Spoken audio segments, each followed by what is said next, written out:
Lefty podcast, Onora Boys in the building. Brought to you by Onora Whiskey, OnoraWhiskey.com, that premium American whiskey, OnoraWhiskey.com. And if you drink, by all means, make sure that you do so. Responsibly. You got to do it responsibly. Apple Podcasts, Spotify, audio edibles each and every day.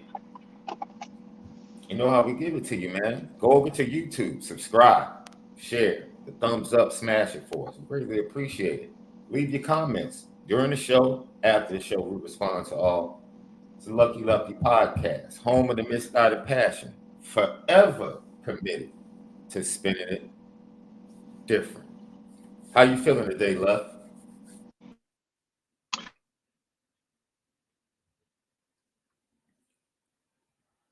Did we lose Left for a second? I lost you. Left. What I would call a Midwest rainstorm. So it's just a little couple puddles over to me. But to the news and to these Californians, you would have thought it was the end of the world. Mudslides, flash floods. Yeah. Come on, man. They said you better be careful out there how you drive it. I said, man, I'm from Ohio. This ain't this these little puddles ain't. Come on now. I'm talking about don't drive through the puddle too much because the water gonna get in the engine. You know that whole thing. I'm like, come on, man. I'm from the Midwest. Baby girl's the same way. She was like, students are like, I'm sleeping in, and she's like, for what? For what? No, for real. They really think this is like snow day. This is snow day for these Californians, and it ain't no snow. Just imagine that. Snow day ain't no snow. It just rained a little hard. So. Wow. Lucky Lefty. That's why I don't get. That's why it's hard to get Lyman out of here, man. So what we're going to talk about today is the returning production for Notre Dame, and we're going to look at. I'm going to give Malik a chance to amend the final chance to amend his over under. Right? And yeah, we got worked up last night, huh? I'm going to base it upon not only the returning production for Notre Dame, but we're going to talk about the returning production for Notre Dame's opponents. Because we can just look at the names, but we have to look at their returning production. And maybe you might feel like, okay, that game might be a little bit tougher than I originally thought. So I'll give you a chance to make an adjustment by 100 to 200 yards here or there. Yeah, it definitely is. We splitting hairs now. It ain't 500 off. We talking about a couple hundred here and there, maybe. So, man, people are saying that you got them super excited yesterday, bro. You pretty much you had Leonard in New York getting ready for the Heisman. That means other awards are going around to the offensive linemen. Xavier Watts doubling up on the Nagurski Award. Too many signs point to it. That's all. Too many signs point to having a lot of success. Benjamin Morrison accepting the Thorpe Award. You know, a linebacker. The only thing that I can guarantee. The only thing I can guarantee is that Ben Morrison is first round. That's the only preseason prediction I can make. Ben Morrison is 100% first round. 100%? Oh yeah. He would have to. It would have to take a lot. But if you look at the last 2 years schedule of those receivers, first round guy. 8 more than 92, huh? 100. Okay. I didn't know your boy was gonna purposely be leaking soft P videos, bro. But that's your boy. Is it surprising? Is it surprising, or is it just he just decided to do it now? This fits right in line with them, those type of guys. You know how that goes. We would never do that, but I think we share something in common that Drake doesn't. We just would never do that. Lucky Lefty podcast. So before we get to that, man, and we'll hear from some more of these freshmen left, we always have to start the show out with what's smoking.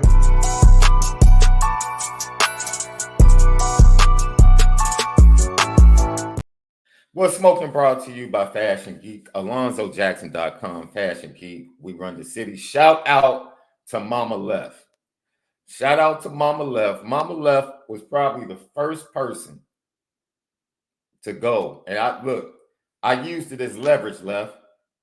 I hit my mom up and said, how did you let Mama Left beat you to the merchandise?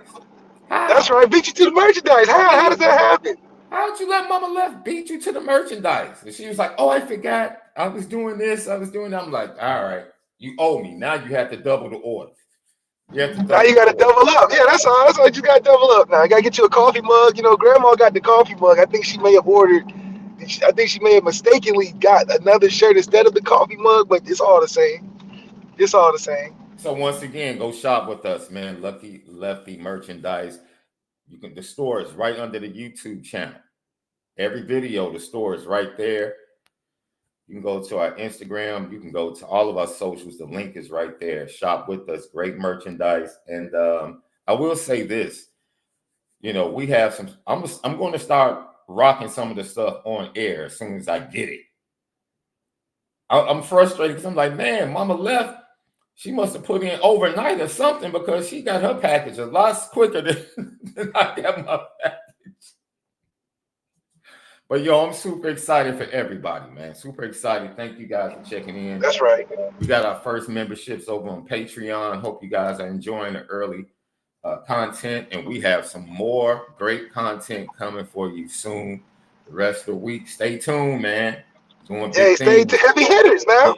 Patreon, we had took it up a level. That's all. Stay tuned. We're doing it big. That's all I'm saying.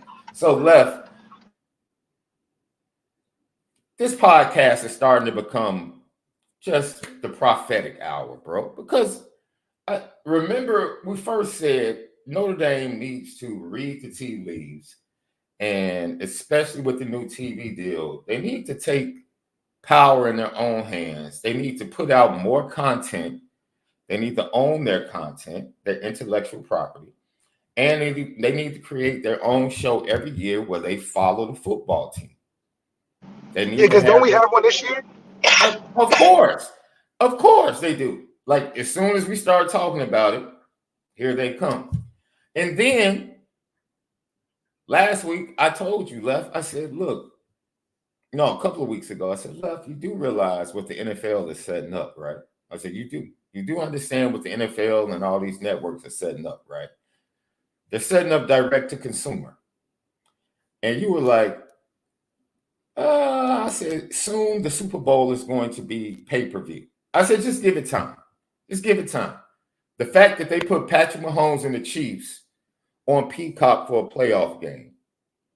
And they lightweight tested it when they put the Dolphins versus the Chiefs on Peacock too. That's my point. And it became one of the highest viewed games or events for Peacock. No kidding. I see what you're doing. And then news breaks yesterday, Left, that Fox, TNT, and ESPN are coming together to form a streaming service, bro, a sports streaming space. That sounds like when Jay-Z, Diddy, Irv Gotti, and Suge was supposed to create that distribution company. Now, per Joe Flint and Isabella Simonetti of the Wall Street Journal's new app will be available to anyone already subscribed to Disney Plus, Hulu, or Max. Each parent company will own 1/3 of the joint venture. In the past month alone, Peacock and NBC Universal, which is connected to Notre Dame, flexed the most streaming viewers ever for a live event during the NFL playoffs. Now, this is the key. I want to say salute to Netflix because Netflix realized our old model is dying. With that which one? The subscription base?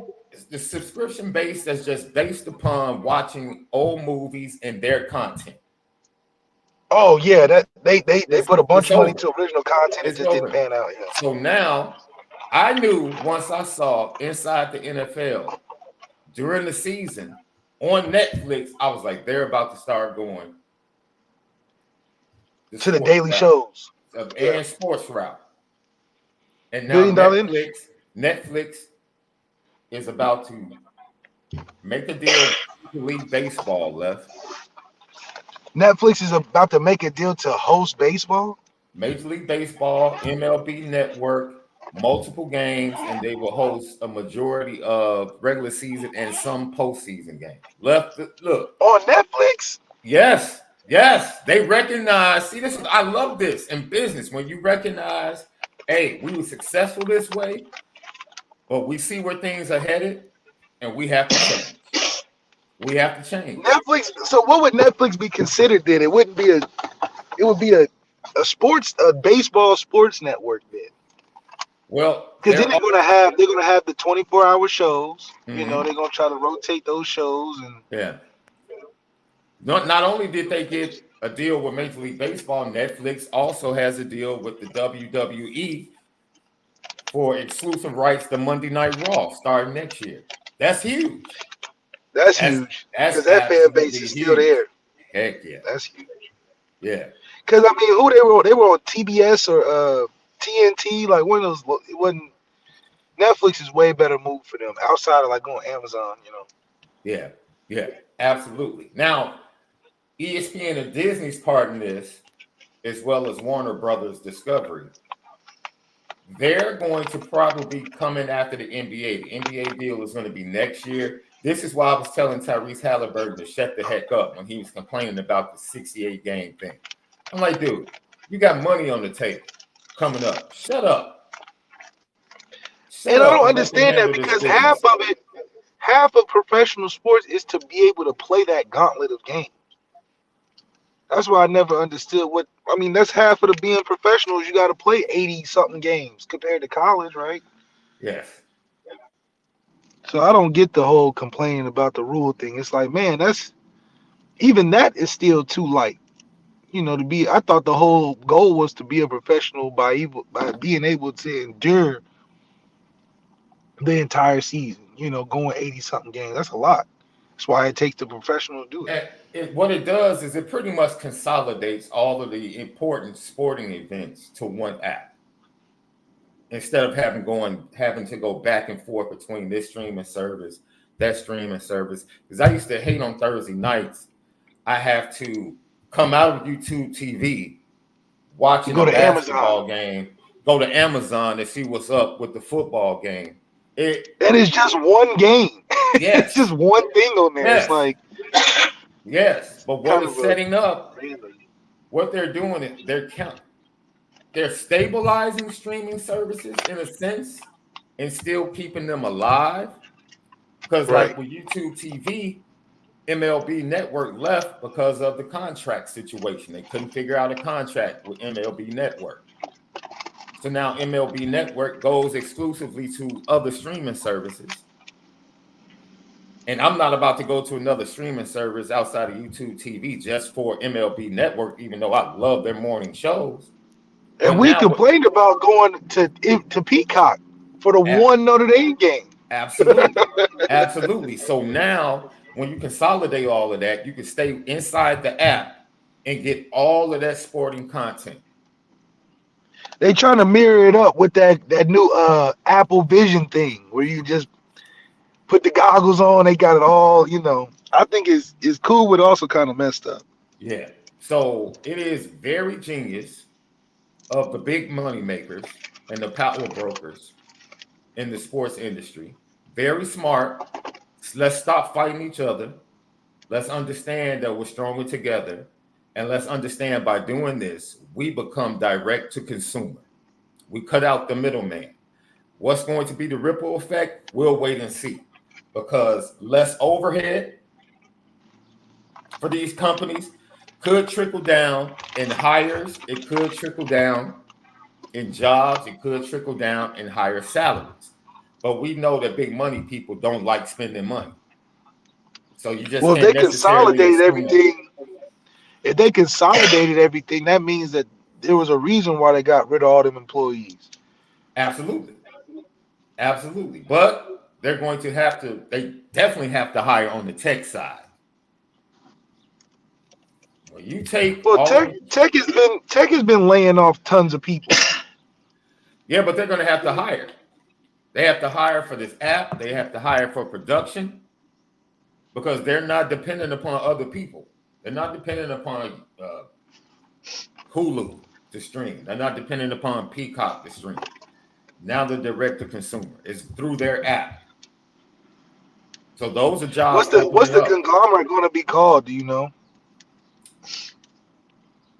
That's going to be interesting. What the app is going to be called? Oh, I'm it's gonna an be. app, not a Yeah, it's an not. app. It's going to be via an app. So you'll be able to watch what Colin Cowherd, Stephen A. Smith, all of their content via the same app. It's actually the right thing to do. It really is. It's the right thing to Easiest do. thing to do. And Notre Dame football will be under that app because they fall under the guideline of NBC Universal. Yeah, it's like DirecTV has an app basically like that now, where you just get all sports sort of deal. So, ladies and gentlemen, I know you might not like it, but the time is coming. What we'll all be sitting around doing on Sunday as we feed our faces, we'll be doing that in 5 to 10 years, paying directly to the NFL and directly to the companies that Oh, have you don't think it's the gonna Super be? Bowl. Wow, damn. Oh, it's going to be pay-per-view, bro. Well, then it would turn into teams having their own streaming service at That's that the point. next step. That's the It'd next be, step. it'd be Dallas Cowboy TV. Left, left. If I were Drake right now, you know what I would do? I would literally get my own app and literally give inside access to me recording music in the studio and release the song the next day via my app. Yeah, As he'll have huge people knocking on his door. as huge as he is now, Drake, who does he don't have the same reason why Suge Knight, Jay-Z, and all them dudes didn't come together on the distribution record company is the same reason why Drake wouldn't do it. Because man? it's only three record companies that control all the money in music. Facts. Three. So if Drake did that smart move, hey, Drake be on that 48 hours. They gonna put you on that case.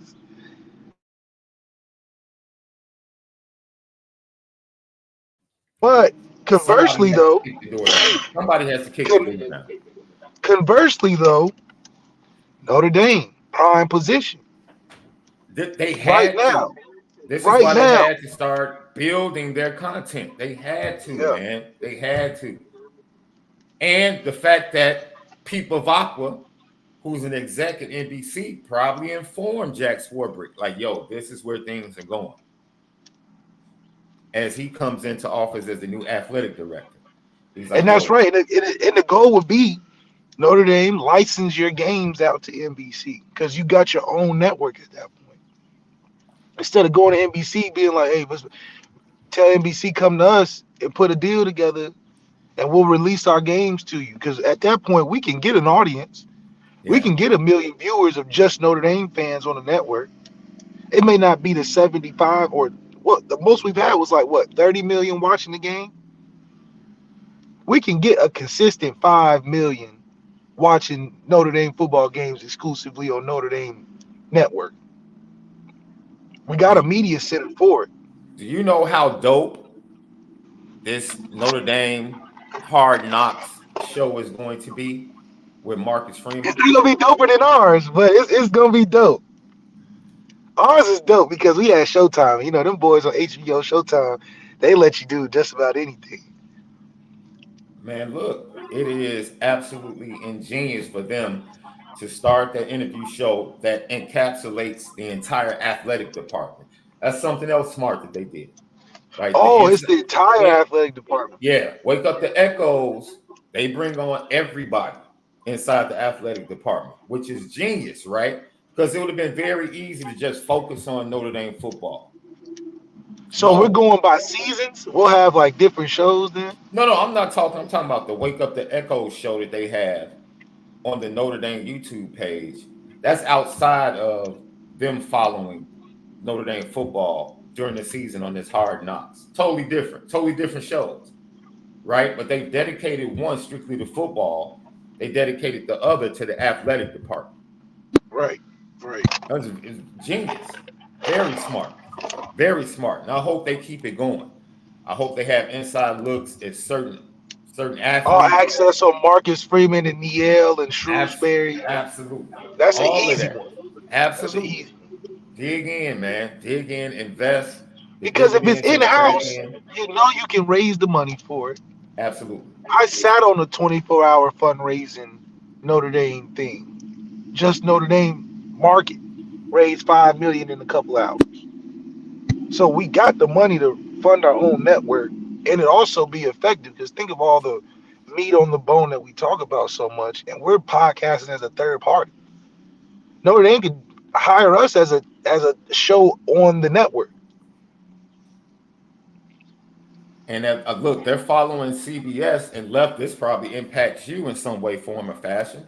CBS now having the Big Ten coming to CBS as well, along with SEC games, the MAC, and the package that already exists. That's more games. You might end up going to one of the Big Ten games and calling one of those games moving forward. So it's just a lot going on. They're sending everything through Paramount Plus, for Yeah, their they college force you to football buy that games. Paramount now. They're gonna force you to Absolutely. buy that Paramount. Absolutely. So the game is changing right before our eyes, man. Streaming services are taking over. If you have direct TV, man, you better get rid of those cords. And most of you probably go direct TV stream right now rather than Yeah, having your I satellite. got direct TV stream. Yeah. It's an Yeah. app. I don't even got the box no more. Yeah. Man, if you still have that direct TV satellite on your roof in a couple of years, you'll be a You little might, bit behind. yeah, the aliens gonna start contacting you through that big old dish on your roof.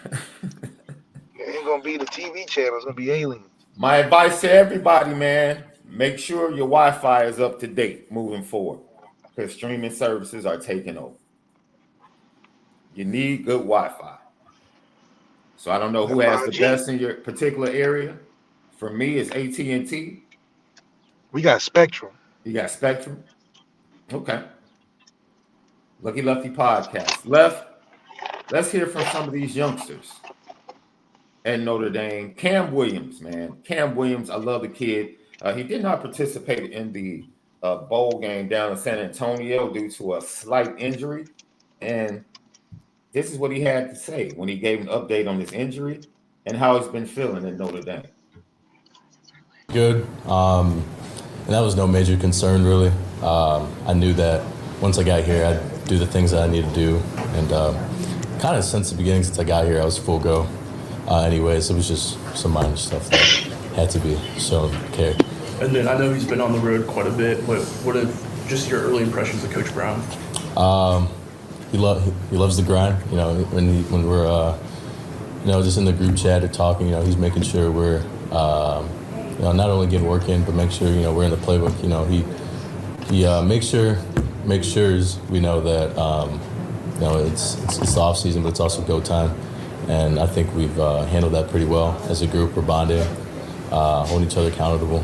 So all those things. So even though he's not here, we're still making sure that we can function and be cool, when he's not. So. There were several veteran wide receivers already in the room, and now, a couple of additions in the transfer portal as well. What have you kind of taken away from them and learned about what it means to be a college football player? Obviously, all the transfers we got, and kind of just guys like Jaden and Jordan who were huge impacts last year.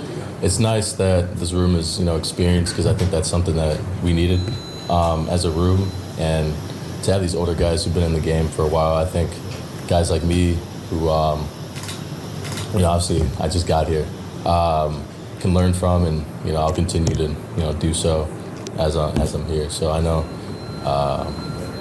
as I'm working with these guys, I'll find some things to kind of tweak and get right from them because they have all the knowledge in the world, and then with someone like Coach Brown. So now it's amazing to me that Cam Williams right off the bat says, he's a grinder, talking about Coach Mike Brown, and he stays on us in the text thread constantly, making sure we're in the book, making sure we know the plays, because famously Tobias Merriweather couldn't get on the field left because he didn't know the plays according to what we heard. So Does not the responsibility for knowing the playbook falls on the individual, but it also falls on the actual positional coach, doesn't it? I think everybody needs to know their job. Facts, But then it facts. goes back to, what are the standard and the measurement of what you're getting on the field? Is it about just knowing the play? Because I think that needs to be established in the room. Is it, if you don't know the plays, you're not playing, or is it let's everybody get on the same page here? Like, what is the kind of role? Because for a guy like Cam Williams, he doesn't have the strongest relationship with Mike Brown like he did with Chance. It's kind of like he's coming into a new environment under Mike Brown, trying to catch what Mike Brown's throwing out there. Yeah. So it is kind of a open field. I think it's not as experienced as a unit. I think guys have years of experience, but they don't have any experience as a unit. I think that's going to take some time to kind of, like we said, it's about finding out the top dog. And I think Mike Brown is trying to get to that by showing that it's going to take a grind, it's going to take knowing the playbook, it's going to take staying in the mode of, yeah, it's off season, but we in season. So I think he's throwing some subliminals out there on what the focus is going to be when they get all in the room at one time. So I think just focusing on the little things, it's always interesting to learn it on your own in terms of the playbook, and then when you get in the meeting room, that same information just sounds different. Yeah. Yeah. So it's gonna still be a day one period for all those guys in the room, regardless of what they're studying on their own. So I think just the adjustment to that, and this is why I say it's a 2-year process. In any transition from a transfer portal or a new coach, just because it's a lot of time it takes to form a synergy from knowing the playbook, knowing what guys are doing at best, which is something Mike Brown's got to figure out. Because yeah, you got a bunch of talent, but what are our guys best at? And how are you adjusting that with the guys we're bringing in? Because Jaden Grayhouse played the slot, Right. and now we got about 3 or 4 slots. Jordan Faison's a slot, Cam's a slot. Cam Chris can Mitchell's play obviously everywhere. Chris Mitchell can play every a multiple slot, places. but so it's like, okay, who's the best slot, this and that, and then you got the old guys coming in. Don't forget about Jaden Thomas. The slot is his That's what I'm best saying. spot. Exactly. So it ain't too many. You can't everybody be a slot, right? You got Bo Collins, the outside threat, but what's his impact on the team and his so many questions to answer in the passing game still. But we do feel good of the talent that's in there, but that's only going so far. Good thing we have Denbrock, a guy that has a system that is proven to work with a bunch of receivers, with a quarterback that has some talent, putting up 4,300 yards on offense, so can he translate that in a 1-year process with a whole different group? I think the elements are there. The offensive line's there. Got some continuity in the staff. Running game's obviously a strong suit. So how are we ingratiating that and integrating that with guys that have never been here? Because that's the question here. Who are we leaning on? Are we leaning on these transfers, or are we leaning on the guys that are been in the program? Because I think that's a psychological effect on the team as well. They're like, dang, you shipping in all these dudes. What you telling us? Is it just automatic loyalty to these guys that are transfers for 1 year? If I'm Jaden Thomas, I'm like, okay, I like that we raising the level of competition in the room and everything, but at practice, there's got to be one guy running in there. Who's the ones? Who's the twos?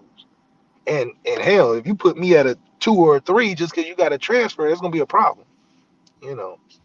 So what's that competition like? Now, Mike Brown not having loyalty to nobody, technically. We're not going to have that Chancey problem necessarily of a favoritism thing or whatever the case may be. He doesn't care. He's like, yo, whoever's the best, that's who's playing. Like, yo. Right. But Marcus Freeman, this is Marcus Freeman's growth and how does he manage that? How does he talk to Denbrock and be on the same page with Mike Brown and understand where they're going and how they're using? Because at the end of the day, Our running back room's still the best unit on offense until proven otherwise. So that's a heavy share of the offensive load right there. So now we talking about maybe the receivers not being the focus this year. So in those limited snaps with all this talent and all these transfers, now it's even harder to decide because now it's about not just throwing guys in there. Now you got to put guys in there for big shots down the field when it's time to throw. Who are those guys? And you're not running those plays all game. So it's just it's an interesting thing for sure. Cam Williams also talked about Riley Leonard in the short time that they've been able to establish a pretty good relationship. It's been good. You know, Riley, he's a great natural leader. You know, obviously he just got here too, but we can tell that, you know, he wants to be here. Like he's got the same, you know, visions that we have. And he's kind of been good with taking guys like me, Micah, just the younger guys in, and CJ to kind of just make sure we're all on the same page. It's pretty cool, man, to hear that Riley Leonard is ingratiating himself not only to the football players, but it seems like to the overall vibe and feel of the program and the actual campus. Sounds good. And that came from the fact that he went through the same orientation with the freshmen because of his undergrad status. So that gave him that type of time to be able to do that. Yeah, I mean, he's becoming close with these guys, which is a good thing. But hell, you don't have that long. So you're getting really tight with guys that are going to be there for a while and you're not, you know, just to a certain extent. Okay, now let's focus on these dudes you're going to really be throwing the football to. Because you got to work with a different urgency than just, oh, I'm coming in with the freshmen. We all ha-ha, he. We all in the same point. No, you're not, Riley Leonard. You are working like your pants are on fire. Because you don't have 3 years. Hell, if anything, you should be thinking, I need 1 year, do what I got to do. And so I do think Notre Dame creates a great environment for a guy to come in, kind of work his way in, get good camaraderie with guys in his room and on the team. But Notre Dame is very funny because, yeah, that's all great, but winning is still a high priority that can be, that Notre Dame can fool you now. Yeah, this long-term family, but when you're not winning, it just changed the dynamic of everything. That 4-8 season we had in 2016 was a very revealing year in terms of what it feels like to not have a winning record on campus. You really feel like you're a student. Yeah. You really start looking around being like, man, these are some pretty small dorm rooms. I mean, these classes and this homework is kind of tough. Well, I heard they just added the air condition to some of the dorms and upgraded them last year. So that's good to hear. I think the dorms need a library. Feels like it's way colder on campus. It snows way harder. You know, it's not a good feeling. So I do think that having team chemistry is never an issue for a Notre Dame program necessarily. We usually get really good dudes in the locker room more than not, you know. So Riley having a great time fitting in, that's awesome. Yeah. But let's understand that your urgency and timing for things is different than everybody else. Lucky Lefty podcast. The young running back, Keidron Young, he was asked about, playing time. And, you know, how do you feel about that? Do you think you're going to have a chance to show what you can do? Biggest thing is just, you know, do whatever I can do to contribute to the team. Whether, you know, that's not getting a lot of playing time or that's getting a lot of playing time. But as long as I'm, you know, being a contribution to my team, that's all that matters to me. That sounds good, young man, but you're going to play. Don't worry about it. You and Aeneas are going to play. That was a nice PC response. That was a really good PC response. I like that. Put team first. But I know, Left knows, and you know, young man, that you're gonna tote the rock this year. You don't have to worry. But I just need to know the percentages of carries, what's gonna happen, because you still giving the ball to Jeremiah Love more than not. Him and If I'm Jadarian, Denbrock, yeah. if I'm Denbrock. So what are the carries looking like? You got Jabron Payne, Jadarian, Aeneas, some guys. Man, it's gonna be hard because you have so many good options. And how does Keedron Young fit in there? I don't know. Dean McCullough has a harder job, I think, than anybody because they have the best group, but it's how are you giving up the ball? You know how you have, you're putting something together, and usually they come with screws and nuts, right, to hold them in place. That's right. But there's something very important to prevent wear and tear, and that's the washer that goes in between. Mm, You have to have the washer on there connected to the screw so it okay. doesn't mess up the actual material that you're trying to connect. That's Keedron Young. He's going to be the washer. He's going to take the few carries a game to keep Jeremiah Love and keep Jadarian Price fresh. They'll get the 12 to 15. He'll get the 5 to 7 to make sure they're fresh in the fourth quarter, to make sure they're fresh to close the game. That's what Keedron But to Young be is. fair, though, under Denbrock, when he was there, we were never known for using more than two guys. Damn near just used one the whole season. But the problem is Dylan McCullough is the one that is over who gets the carries and the snaps. That's been his job. I'm saying, as it fits under a Denbrock offense. All I'm telling you is, despite who the OC has been, whether it's been Tommy or whether it's been Jared Parker, Dylan McCullough is the one who sends in the running back for whatever play. He's been the one deciding who gets the reps. That within itself lets me know that they're going to continue to evenly disperse or fairly disperse snaps, carries, and things of that nature, as long as Dylan McCullough is the running back coach in Notre Dame. That's the way I see it playing out. But it's good to hear the young man have a team-first attitude. We already know from a competitive standpoint he wants to play. We know that. He's going to try to go as hard to climb that depth chart. Is any running back gonna get enough carries to be up for an award? No. That's where I'm saying. We have running backs, I believe, that we have a couple that I think can win the Doak Campbell Award. I think we got a couple guys potential. And I think that it's almost Doak Walker. unfair. It's the Doak Walker. Doak Walker. Doak Campbell is where Florida State plays, right? Yeah, that's right. Yeah. See, I told you I was a Florida State fan.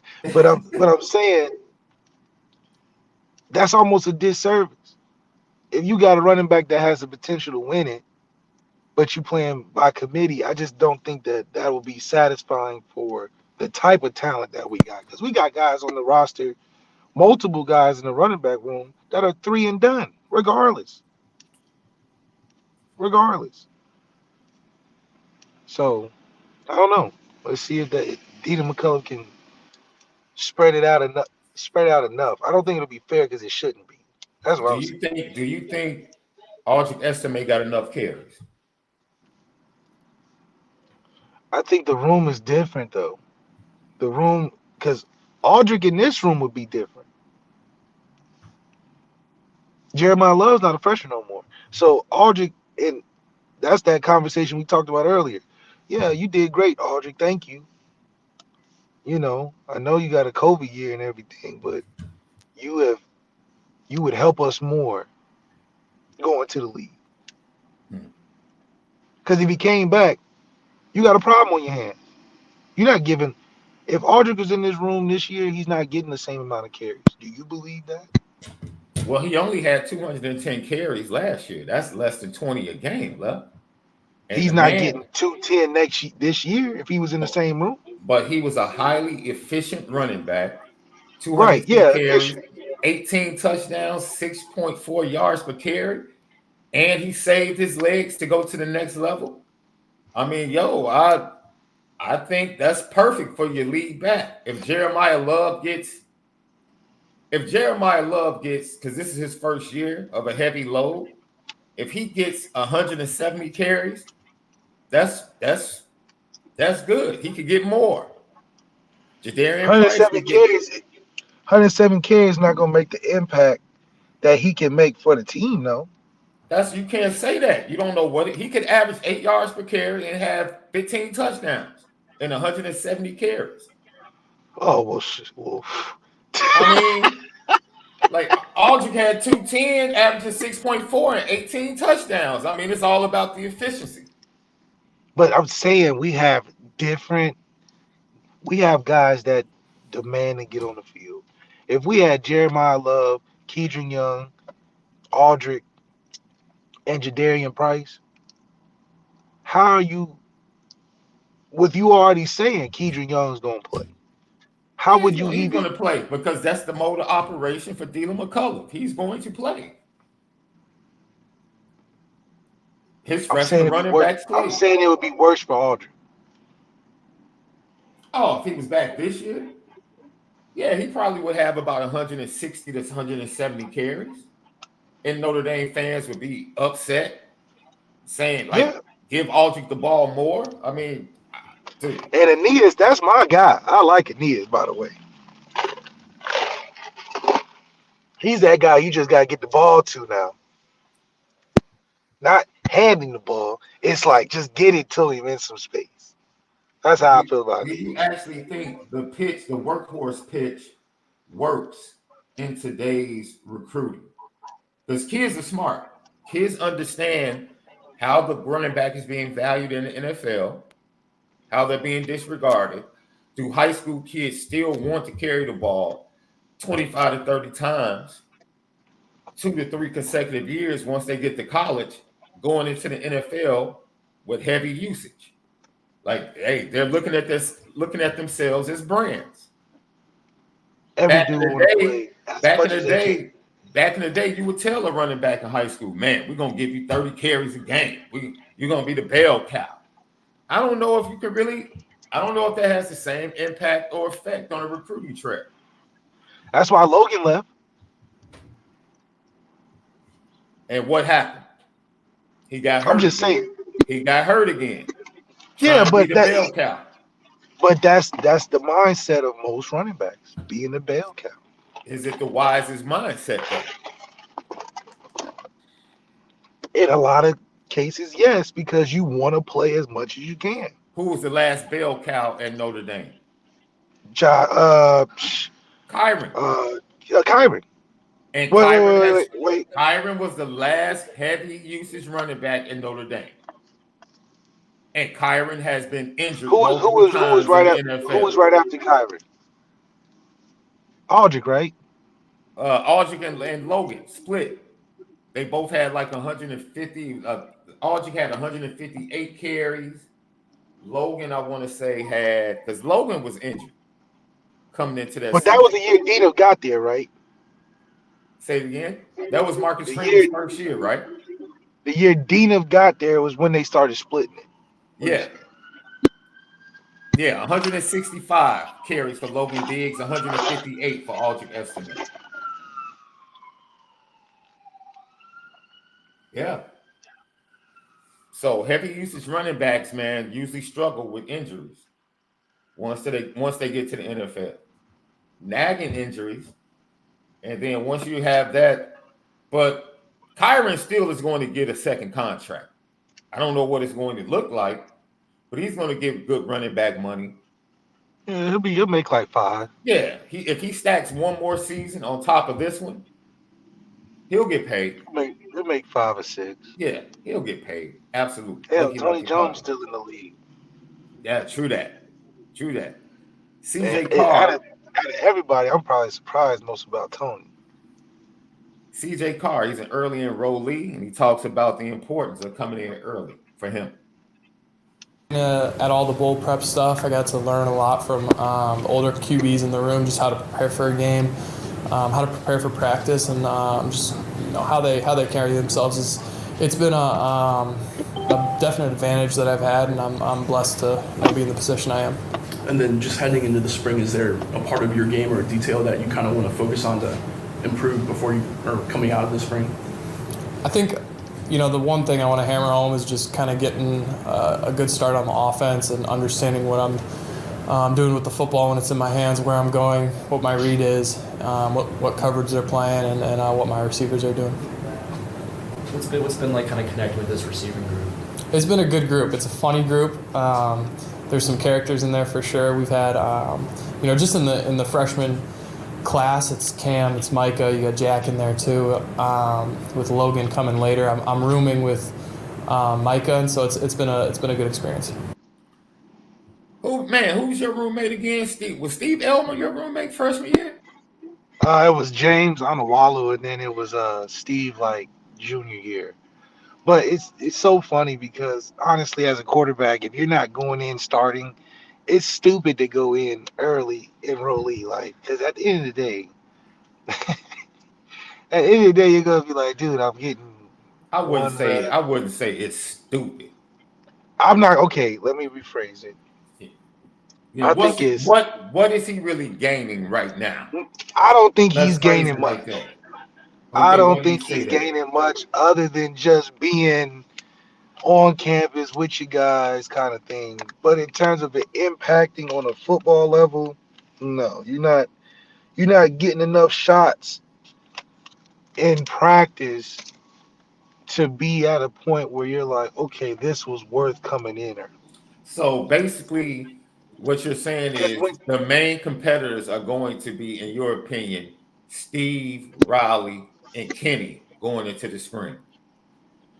How many live snaps does CJ get to really improve? So you see his improvement coming during the season, really working the scout team, pretty much the same route that Kenny took this past season. I would beg to be everything's working for the defense as a early, because I wouldn't honestly, if I was CJ, I wouldn't even care about being on the offense side of football. I'm trying to get as many scout team reps to help the defense as possible, even if I'm just throwing the DBs. Because at the end of the day, like you said, it's 3 guys that they're paying attention to in real life. Like if this was a different school where they're like, all right, CJ, we're going to need you to play first year, then I would think it would make sense to go in early.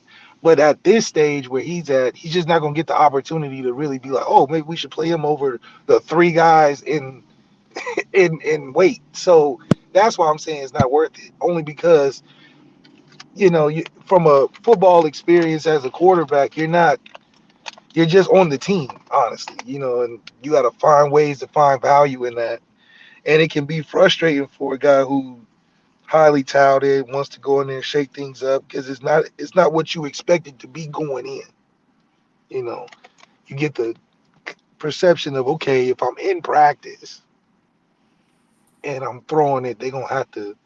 But you just instantly see that, oh, it's a political thing. Sometimes you gotta wait your turn.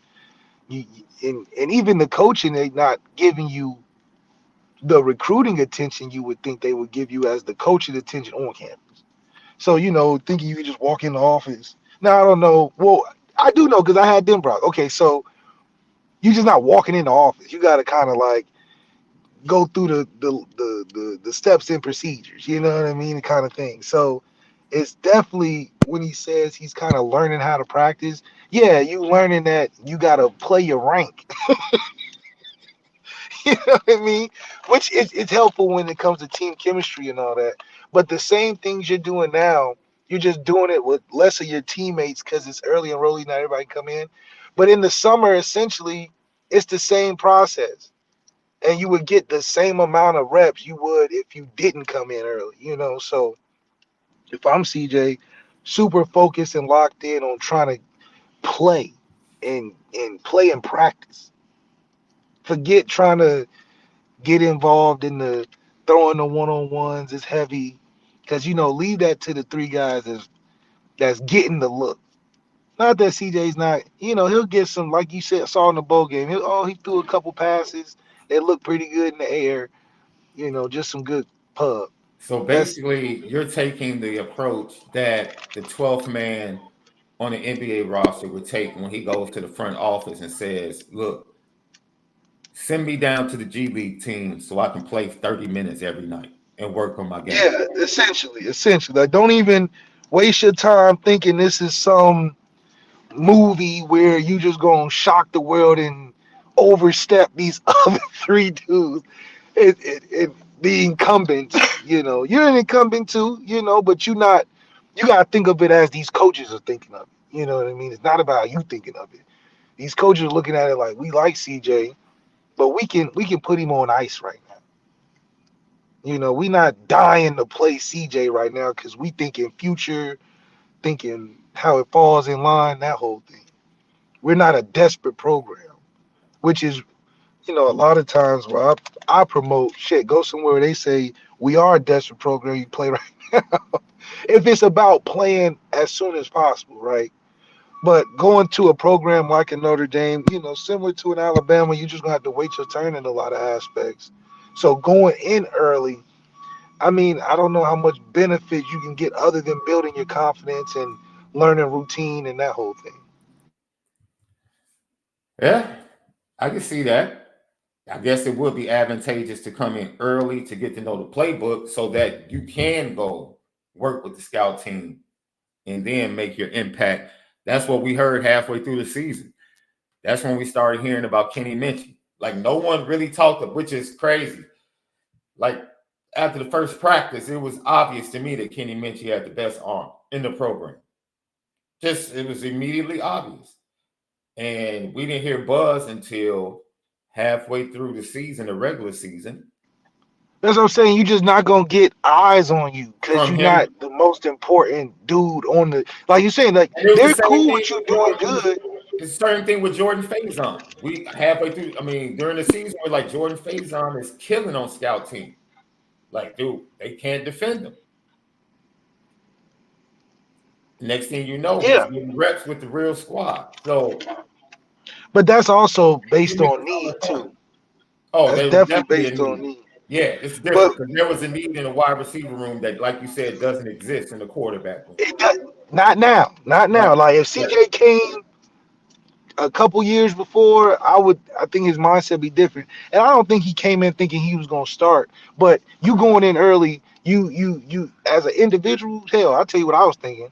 I'm like, shoot, if I come in early, I can compete versus Gunner. Getting there early, Gunner left before practice even started, so I'm feeling good. It's only me, Tommy, and Hendricks in practice. Mm-hmm. That's it. And I'm like, there's no way I don't get no love. There's only 3 of us in practice, and 2 of them were 5th-year guys.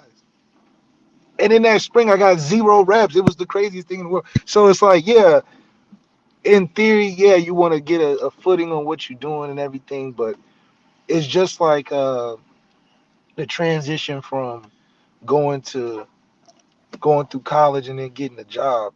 Yeah, you do a bunch of learning and stuff in college, but when you get your job, you learn the job. They teach you how to do the job.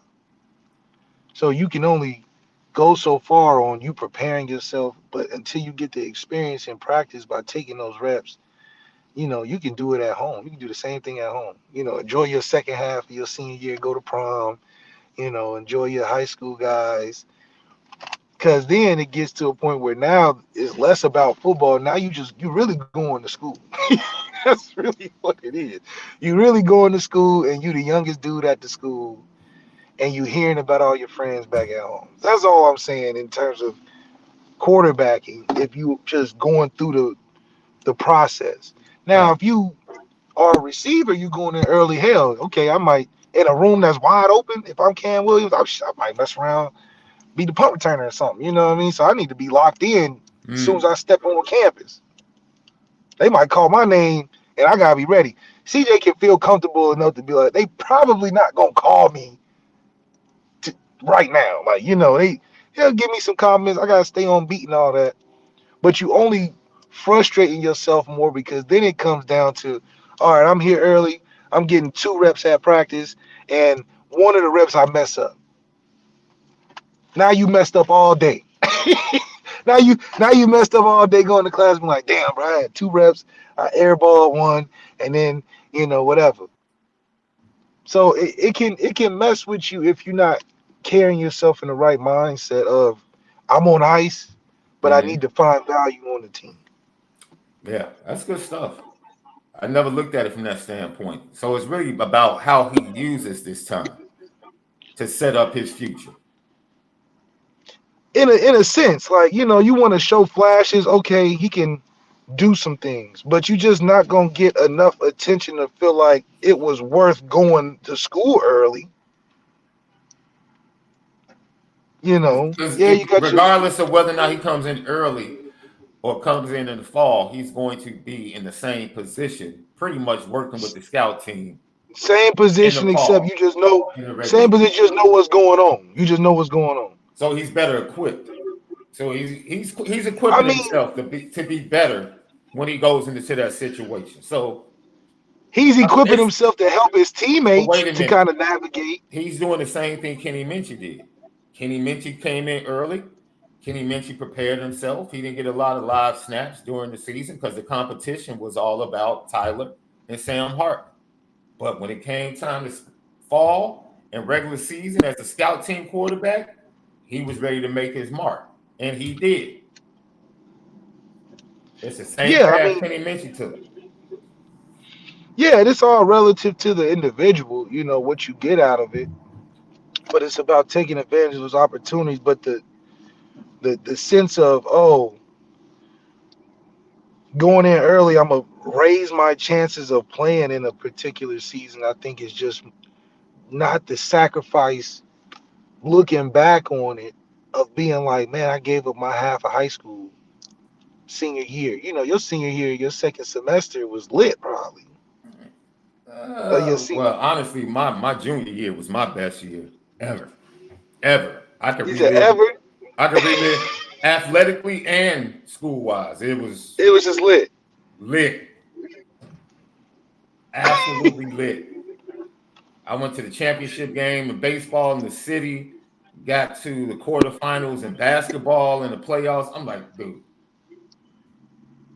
it was y'all was cooking. Oh man, it was lit. We getting mad attention. People asking me to wear my varsity jacket around school. Yo, it was junior year. You was the man. You was the man. Junior year was the best. Senior year was kind of like blah. You know what I'm saying? Okay. And my OGs, like in basketball and baseball, my senior year we were really young. And I was the OG. Oh, so you like old man to the team. Yeah, and everything changed. Like I went from I led off for 3 years. And then my senior year, all of a sudden I was batting third, fourth games. And I'm like, yo, that's not even my game. Like, okay, but you're the best dude on the team.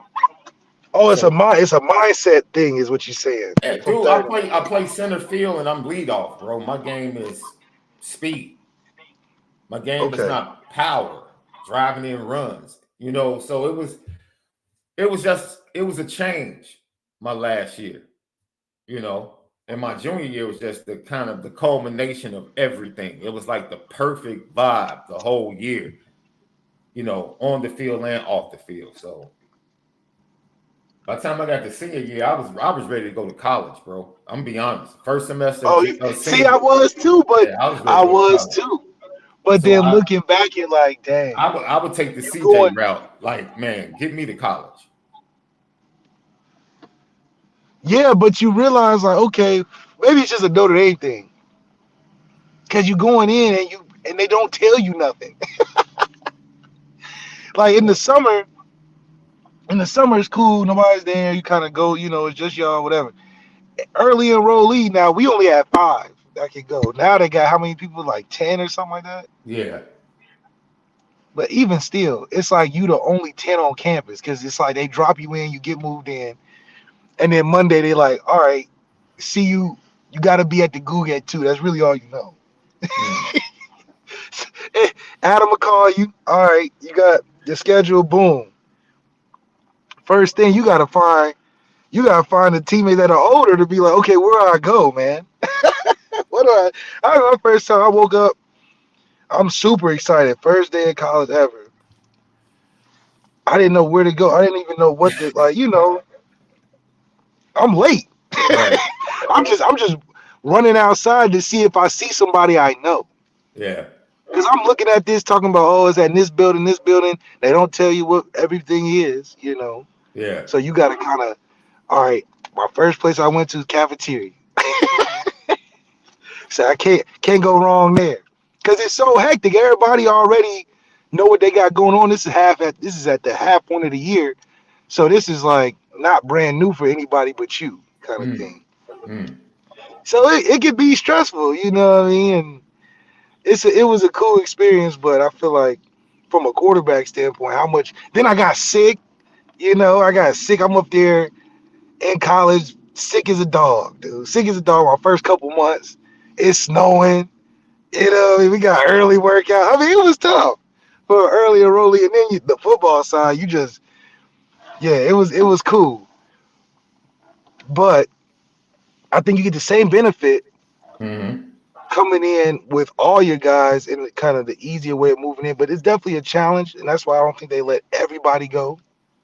But you get acclimated to some instant, which is cool. You get started on school early, graduate early, that whole thing. So it Yeah. has its benefits, but definitely has its downside. Lucky Lefty podcast. CJ Carr also talked about the change, right? Coming in and him and Cam being recruited by one guy, now having totally new coaches. He talked about that as well. I think Cam and I have talked multiple times. We've had both of our position coach leave, and so we've been through ups and downs already, and we haven't even been on campus yet. But I think the biggest thing for us was just the players in the room with us. We've spent 2 years with the guys in this room, helping recruit, helping just make everyone feel comfortable, and so it was more about the relationships we've built with the players than anything else, and then also trusting Coach Freeman to put the right guys in the right position, coaching wise and on the field. So it was a combination of both those things. They stayed despite the changes, despite people leaving, being fired. He felt like it was Coach No Freeman, lie, Chad Bowden. Yeah. it's tough because I remember my first year, uh, Coach Martin dipped after the first season, and that was my guy. That's like the reason I came to Notre Dame. I felt like we had a good connection. So it definitely leaves you out kind of in the mode of like, damn, okay, make it about the dudes on the team, and that's what it's about. Make it about dudes on the team. But it does suck when you lose your guy. 100%. It's a different tone. It's no different than when Sam Hartman lost Tommy. It's just different. It's a different relationship. So, but now you in it. It ain't no, oh, I'm gonna just open my recruitment back up, this and that. You got to kind of ride the wave, but then you understand the politics of it because that's not going to be the last change that happens either. You just hope to get lucky enough to keep the same guy that's working with you because, loyalty changes fast. I mean, you seen how the effect of what Chancey had in 2 years and how much it impacted that receiver room negatively and positively, right? So, and these are guys, and, Jaden Thomas is on his third receiver coach. And you done seen how that's affected his career due to just injury and then different coaching styles and you trying to blend into everything. But the thing is, you can't fit every system now. Jordan Faison before Jared Parker, you didn't hear about him when he was with Tommy. You didn't even hear about him. So That's just what happens. Not that Jordan Faison wasn't who he was this year when he was with Tommy. He just didn't get the shot necessarily. So coaching changes in your position group definitely has some weight to it of the unknown. So your best job is just to be able to focus on your guys, like he was saying. And then when y'all get in together, y'all just gotta make it happen. That's how me and CJ got through it. You on mute. Now I really understand what you're saying, Love. You're saying the early enrollee opportunity has to be for CJ and himself because it has no impact on the depth chart, in your opinion, versus or in contrast to a Cam Williams who's coming into a situation with a brand new coach at wide receiver that he had a previous relationship that recruited him while he was at Cincinnati and Wisconsin. Coming into a room where there's uncertainty and an opportunity to actually get more reps during the season, it's more of an advantage for Cam Williams as a double E, as an early enrollee, as far as playing time versus CJ Carr playing time. It's not about playing time for CJ Carr. It's more about comfortability and setting your path, which Kenny Minchie already blazed, to go be that dude playing against the defense during the regular season and get yourself ready for next year when you'll really be in the heat of the competition. Yeah, it's about knowing that. You get so caught up in being like, man, I'm outperforming dudes in my mind in practice. Yeah. And you'll lose focus on doing it for being prepared because you're so focused on how they not seeing that I'm clearly throwing better than Angeli or whatever the case is, right? Yeah. Because they just not going, they're not going to necessarily tell you either, like, oh, you on ice this year. They gonna keep encouraging you to do better and all this stuff, but you gotta establish a foundation. Be like, look, I need some real life reps, not these fake mental reps that you just watch and practice all day. I need to be throwing as much as I can, involved as much as I can, learning about the defense on the other side as much as I can, because if they allow you to just sit back there and watch. Yeah. I think that was my mistake, thinking I was so close to being the backup or the starter in my first couple of years that they didn't tell me to go to scout team, but I probably should have, just to play more, because you get old just lifting and running all day and then putting on some equipment to stand around, you know what I mean? So finding ways to be useful at practice is CJ's goal, but that way you also build relationships with the team. You gain respect from the defensive side of football, right? Yeah. The defensive coaches that be the ear in the meetings, like, yeah, he's been cooking us or whatever. He's been valuable. So it's more of a mental game going in early that you put yourself under than it is just coming in the fall where it's the season. Yeah. Because when it's the off season in college, it's really an off season. There's rules.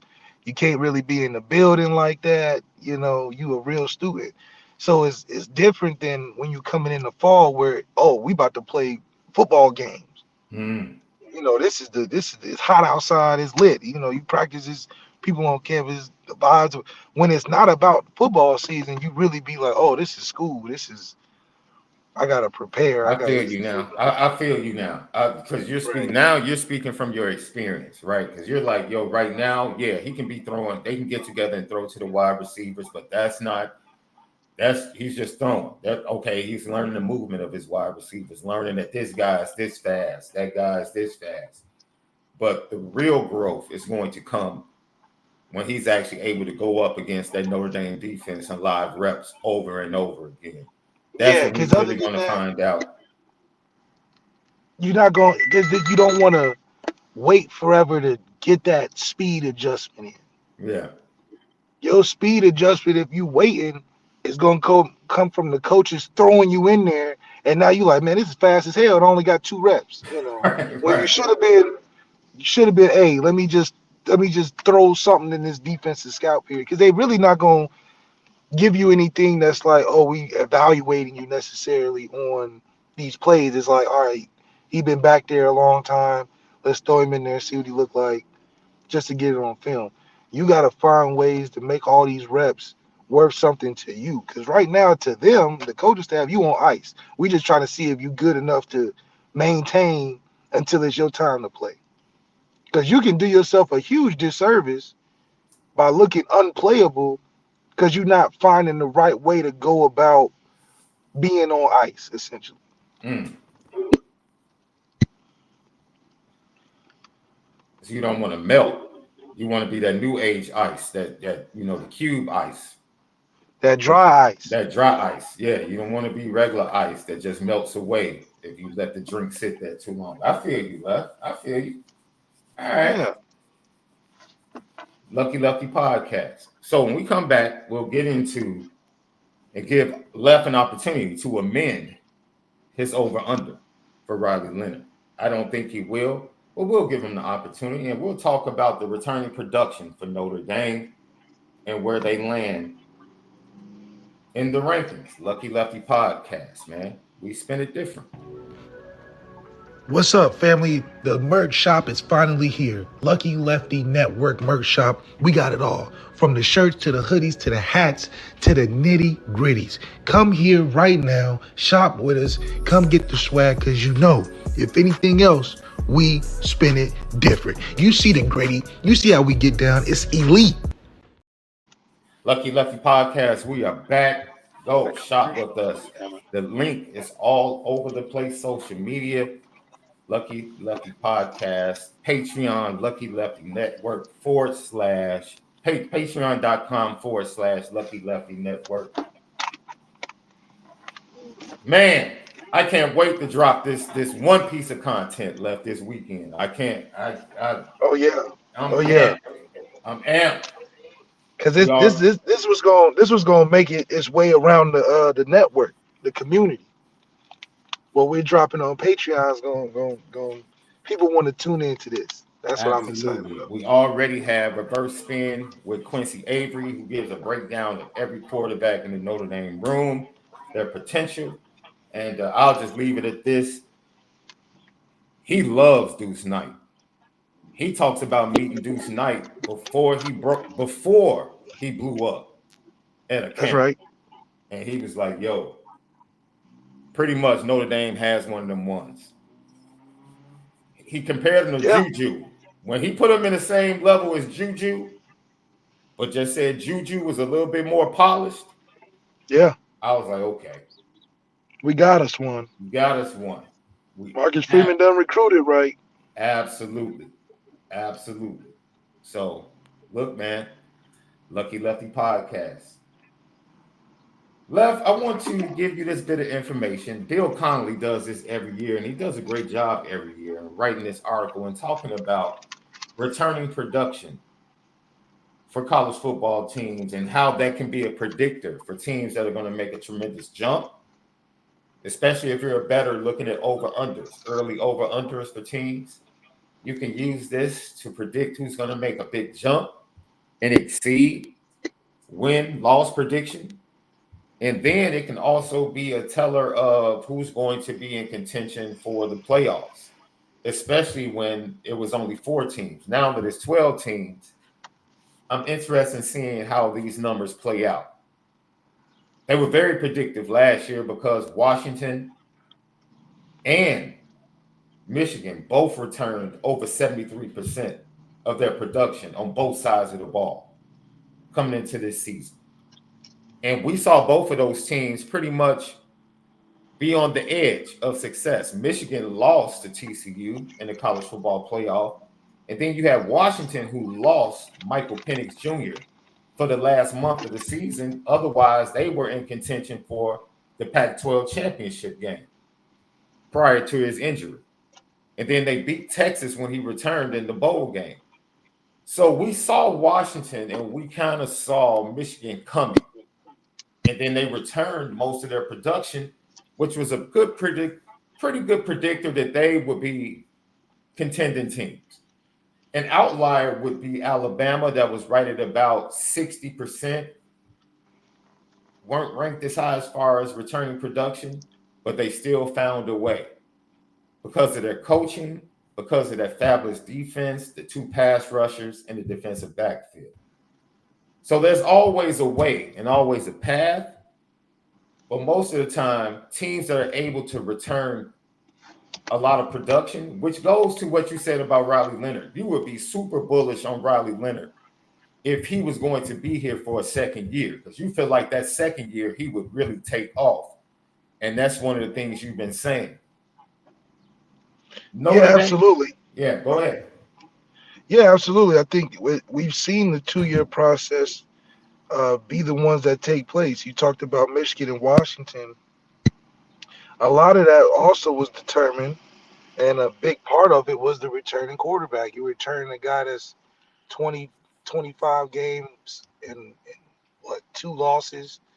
Then you got a guy, Michael Penix, who's a top quarterback draft pick, coming back after another year in the system.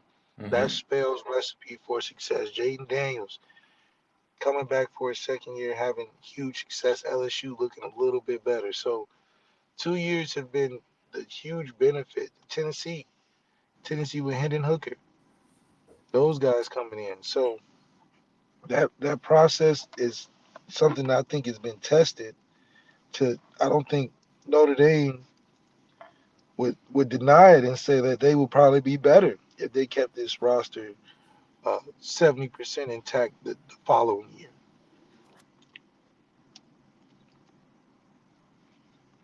So are you ready to hear the top 5?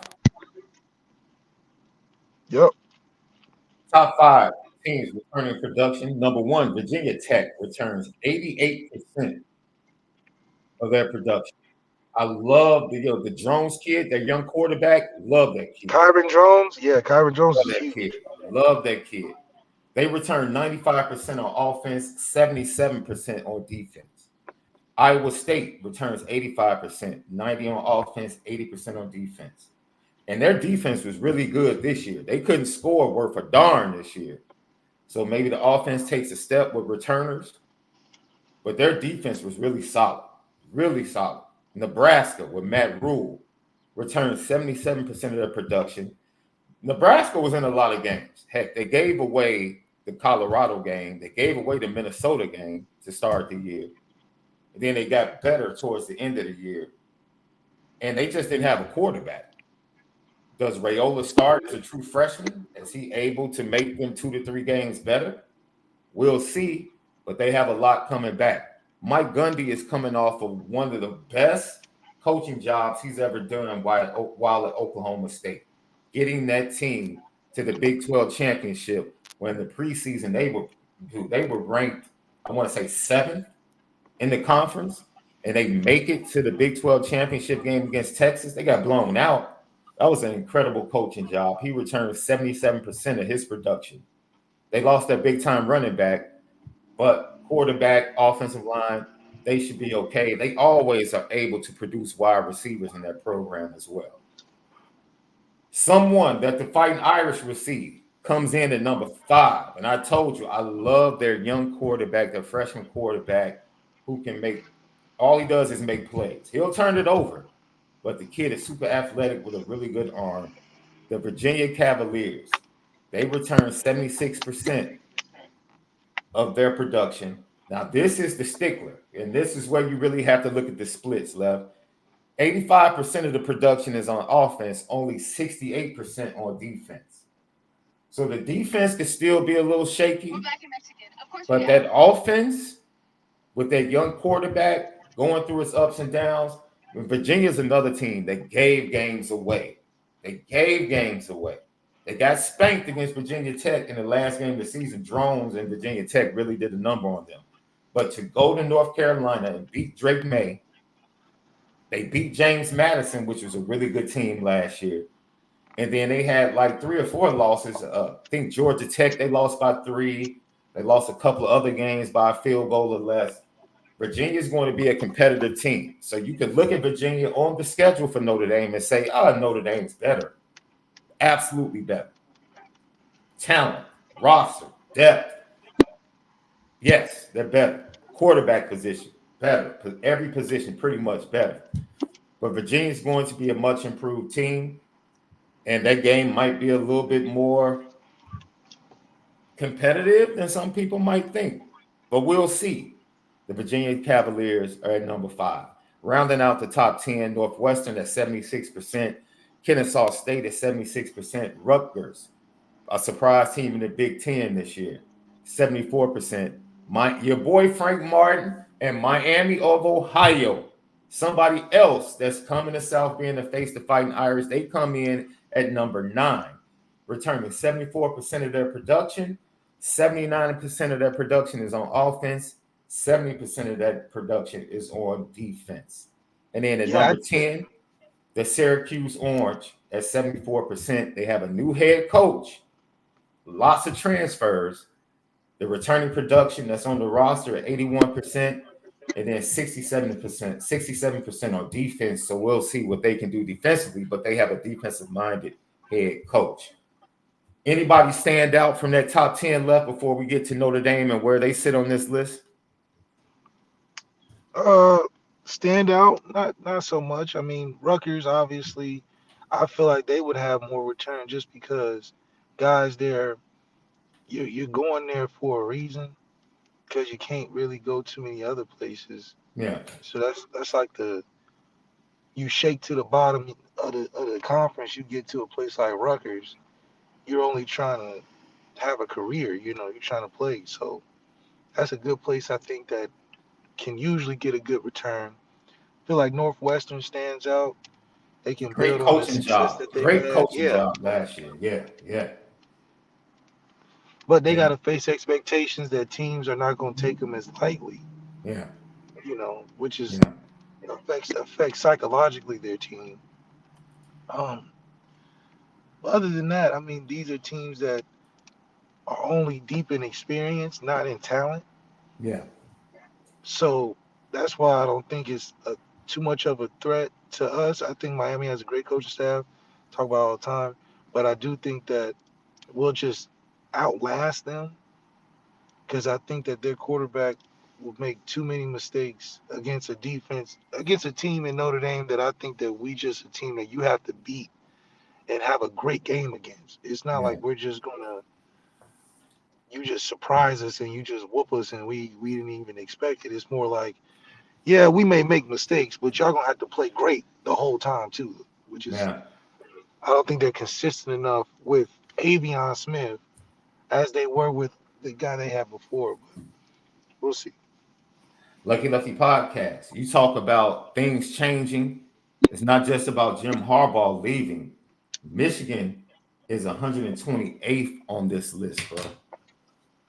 Their returning production is well, that's what happens when you're a good team. Everybody. But this was leaves to the league this was their all-in year, right? After losing in the college football playoff, the two previous years, this was their we're all-in year. Like this, it's all or nothing. Coach Harbaugh is leaving. Yeah. So they'll be decent, but they're not going to be at the height of which they were because the coaching change. Yeah, they're losing a lot of foundational pieces that know the blueprint to beat Ohio State. These guys are a little wet behind the ears and unexperienced in that game. So, it doesn't weigh as much as the previous years have. Yeah. Because that Michigan team, that class has been whooping up on Ohio State the whole time. So, it's not going to feel the same as it has the height of the last couple of games. It'll just still be a big game, but all new faces. So it kind of refreshes that sense. Now, Ryan Day still needs to win, and it'll be even under more fire losing to a coach that's, really having his own program. So he's got everything to lose still, but it's not going to be at the height of if Ohio State wins, it's not going to be no huge, oh my God, they did something like beating Georgia, Right. Washington is 130th, returning 36% of their production. So it's going to be a couple of take steps back. And I think I did. Man, I was thinking about the basketball coach, not Frank Martin, Chuck Martin, former Notre Dame coach of Miami, Ohio. Is T-Stock there too? That's where T-Stock is too, right? No, T-Stock's at Ball State. T-Stock's a really good defensive coordinator, man. Yeah. I really like T-Stock. Hope he gets a A huge good job look. one day, man. Yeah. Overall, I think T Stock, man, really good dude, and he plays great. You know, he has a good system he runs. So, would you like to know where Notre Dame sits before we get to their opponents, the rest of their opponents, love? We're probably top 50. So, your I think prediction is Notre Dame's top 50. we're between 35 and 50.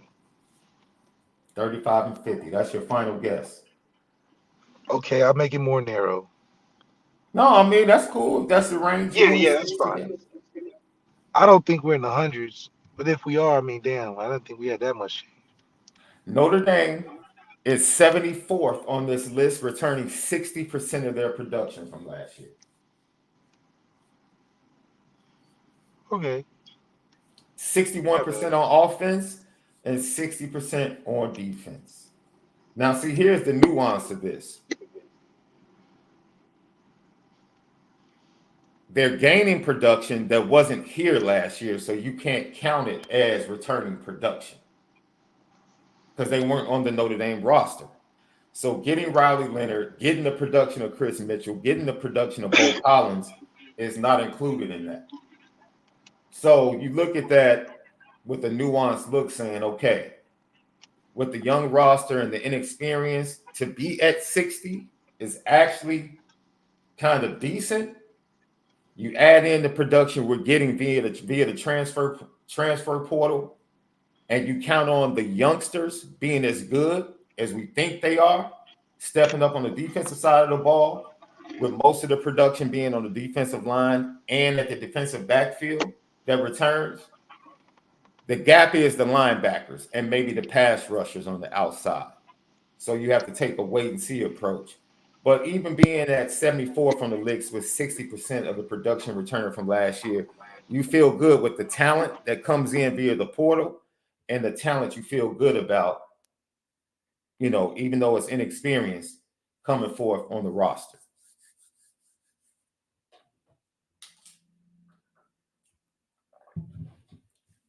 All right. Let's get to the opponents. Now, this might surprise you guys. Did you want to respond to that, Love, about Notre Dame Yeah, I was being just saying. 74th? Yeah, I was just gonna say, like, yeah, we may be 74, but we feel like we're in the top 25 because of who we got to replace that. Like you said, we feel like we got better, Mm-hmm. even though they weren't here. So it's more of a intuition feel about it.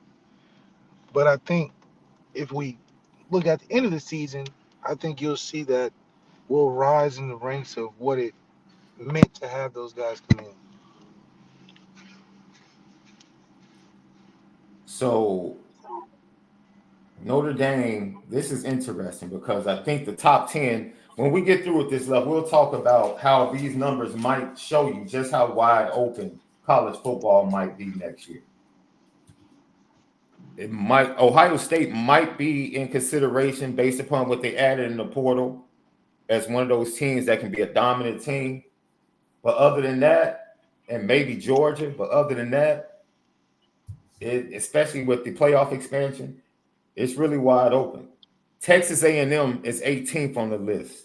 They returned 72% of their production from last year, but the majority of that is on the offensive side left. That's the majority. They were able to keep the majority of their offensive production with a defensive coach coming in. Colin Klein, what does he do with their returning production as the new OC down at Texas A&M? We'll have to wait and see. But they only return 66% of their production defensively. That's going to be the problem, especially in the trenches on that defensive line. That's where I see the problem coming into play, and it's probably going to take Mike Elko a year or two of recruiting to kind of replenish everything they lost on the defensive side of the ball.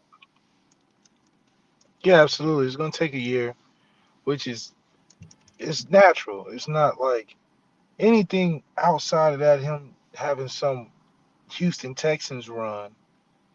It's just a rarity, and it's even more rare playing against a team like Notre Dame, who we feel as if is at a point where we should be running through this schedule because of where we are as a program through the 3 years of building. You can't tell me a 1 year or a couple months is outweighing the 3 years of something we've been building. That's how I look at the first game, only because you telling me Mike Elko can run up in there, replace a bunch of key pieces to win a football game and beat us, even if we're at their place. Yeah. I mean, Yeah. all the experience and wealth and stacking we've done defensively, you're telling me they're going to outscore our, I mean, come on. That's just, some things are just more improbable than anything. But I Yeah. do think that because of that, we have foundation over 80-90% of the schedule.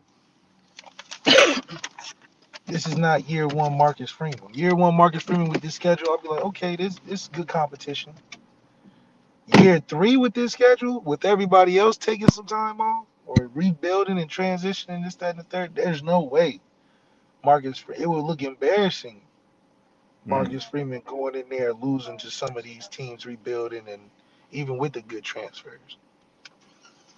So let's go through the rest of the schedule and give out their returning production, and then we can get your final thoughts on the left. The Louisville Cardinals returned only 66% of their production. They did go in the portal and pull in some more guys the same way they did last year. But I think their 2023 portal class was much better than this year, especially at the quarterback position. So they got the slow kid from Texas Tech. Not really impressed. They ranked 44th. Georgia Tech, 48th on the list. They only return 66%. They don't return a lot defensively. They're in the 70th percentile offensively. So that's how they got there. The NIU Huskies only return 57th, only returning 63% of their production. Virginia, like we said, they're 5th on the list. They return 76%. The majority of that is on offense. Purdue, 96th on the list. 96th on the list, right? Yeah, they got Hudson Carr. They have some receivers. They're at 51% returning. 51%. 60% of that is on offense. They're right at 53% defensive. They don't return a lot defensively. Notre Dame should be able to eat them up on the road. Florida State, 83rd at 58% returning production. Some big-time players did come there in the portal. That doesn't play into that, but they don't return a lot from what they had on the roster. Miami of Ohio is at 9th at 74%. USC, 99th left, 99th. Either side of the ball, they're not returning a lot from a production standpoint. They did add some people offensively, but on the defensive side, they're going to struggle. They improved the coaching on the defensive side, but returning production, it's a struggle as they sit at 53% returning defensively. The Stanford Cardinals are 37th on the list, returning 67% of their production. The majority of that is on the offensive side of the ball. They struggle to get the production returning on the defensive side of the ball. They have an offensive-minded coach. So that's probably going to be the trend for them until they can get some more recruiting classes underneath their belt. Does anything change your mind on how Notre Dame should dominate this schedule based upon what I said? Is there any game that jumps out to you to say, okay, that might be a little bit tough? I've low-key acknowledged that Stanford has some returning pieces, and they done some decent things last year. But the way we beat them, I just think they don't have the style to compete with what we were doing. So I do think them having returners is going to maybe lessen the gap that we beat them by, but we'll still beat them. Other than that, this is the opportunity for Marcus Freeman to show off his program. Hmm. You know, okay, I know these guys aren't expected to beat us, but I'm gonna show you why they're not gonna beat us either. Have impressive wins in a third year tenure to not look like the coach we hired because everybody felt good about you. Oh, we hired him because he put together a program. I think if any year, this is the easier of the 2 years he's had previously. He's got things in everybody's mind generally pretty much solidified on what we're going to look like. Now it's about how do you manage it getting into the season and then just doing what we feel like we're capable of from a paper standpoint. Put the paper to the field. I think I will look at this left and say I think the Virginia game might be a little bit tougher than some people might think. I predicted that the revenge game, I think Notre Dame is going to handle Louisville at home. I just really do. I look at the Georgia. Initially, I thought Georgia Tech, who I thought steadily improved as a program last year, being down there in Atlanta for that game, even though it's a home game, I thought to myself, maybe they give Notre Dame a run for a little bit. But, when I see that the defense is not returning a lot, it's really going to be heavily dependent on what they got in the portal and their development. Florida State, we have to wait and see. That's something I need to see Florida State like during the first month or two. During the first month to really have a good read on the transfers and DJ at quarterback and how they're going to turn out. And then I never believed in USC. I knew they didn't have much coming back. So,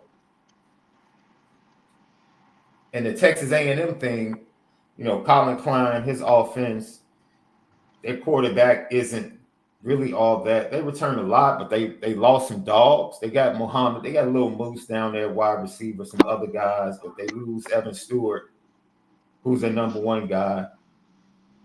So, yeah, they'll have some talented guys, but I don't know what the offense is going to look like. And the defense is going to be the strength of Notre Dame. And defensively, they're going to struggle with what they return in the trenches. I think Notre Dame is able to take advantage of them in the run game down in College Station. So I still think it'll be a tough game because it's the first game on the road, but it is what it is. Should be interesting. So Georgia's ranked number 1 in the early rankings.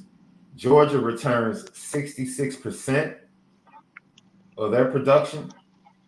Ohio State returns 61% of their production, and they're 70th. Oregon returns 69% of their production, and they're 28th. Texas returns 70% of their production, and they're 25th. I gave you those 4 teams because those are the top 4 ranked teams in most early polls. Michigan was ranked 6th. I don't know if that's going to hold. I just don't know with all of the coaches leaving. That's a early season run on the field. Yeah. The team gonna run on the field versus them in early September. I think you just lost too much. The weight of Harbaugh is just gonna at least take some years to recover respectfully. Yeah. I don't expect them to just bounce back 10 games after losing a coach like Harbaugh after 10 years. Yeah. Hell, we lost Brian Kelly and thought we were better and had an 8-4 season. So, yeah, I do think that's not going to last long. But at the same time, Notre Dame should put themselves in a position where we know where we're headed. A lot of these programs don't know where they're headed. They just know that they're trying to win now. And I think this is a good position for us to be in. And these teams, I think where these numbers of people coming back play into effect, I think it relates more towards how it would reflect in the playoffs as they get there. Because now that returning production matters Yeah. because now you're in an open system where you got to be more inwardly built. You got to be more mentally tough. And I think a returning unit adds a lot more benefit in the playoffs than it does in the standard operating of a regular season. So Um, let's pay attention to these same teams that have high retention or high people or a lot of people coming back as it relates to the playoffs. Missouri, who was ranked 8th in the preseason poll, they come in at 68%.